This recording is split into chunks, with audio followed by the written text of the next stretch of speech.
चौथे दिन प्रातः युवक एक बगीचे में बैठा हुआ कुछ सोच रहा था। इसी समय उसके पास एक सुंदर युवती आकर खड़ी हो गई और उसे देखकर मुस्कुराने लगी। युवक को लगा कि वह स्त्री उसकी कुछ सहायता करना चाहती है। उसने उसे अपने पास बैठाया और सारी बातें बता दी।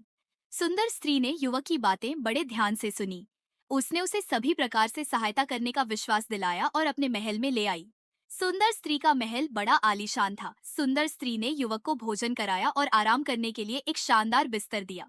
युवक बहुत थका था, अतः भोजन करने के बाद उसे नींद आ गई। युवक कब तक सोता रहा इसका उसे पता ही नहीं चला, लेकिन जब उसकी आंख खुली तो आधी रात हो चुकी थी। चंद्रमा का हल्का प्रकाश एक खिड़की से कमरे के भीतर आ रहा था। युवक उठकर खड़ा हो गया। उसने इधर उधर देखा।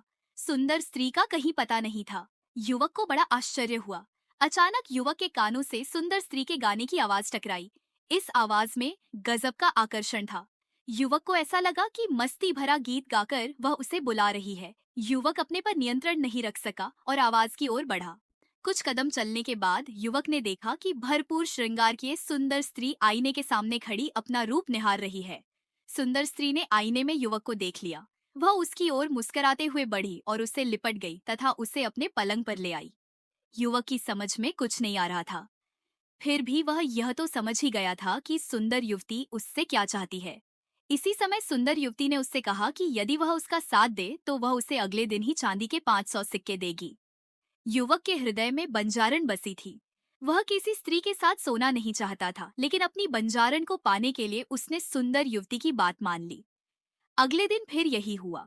युवक दिन भर सोया और आधी रात के बाद उठा। उसे सुंदर युवती 16 श्रृंगार किए प्रतीक्षा करती मिली। उसने उससे कहा कि बस वह एक रात का सुख उसे और दे दे। इसके बाद वह उसे चांदी के 500 सिक्के दे देगी। धीरे धीरे 4 महीने हो गए। सुंदर स्त्री युवक को रोज आधी रात के बाद छलती और उसे अगले दिन चांदी के 500 सिक्के देने का झूठा वादा कर देती। युवक के लिए अब और प्रतीक्षा करना कठिन हो रहा था। एक रात उसने सुंदर स्त्री का साथ देने से मना कर दिया। सुंदर युवती ने उसे बहुत समझाया। उसके समझाने का जब युवक पर कोई प्रभाव नहीं पड़ा, तो उसने तरह तरह की धमकियां दी। जब धमकियों का भी युवक पर असर नहीं हुआ, तो वह क्रोध में आ गई और उसने रौद्र रूप धारण कर लिया। वास्तव में सुंदर युवती एक जादूगरनी थी।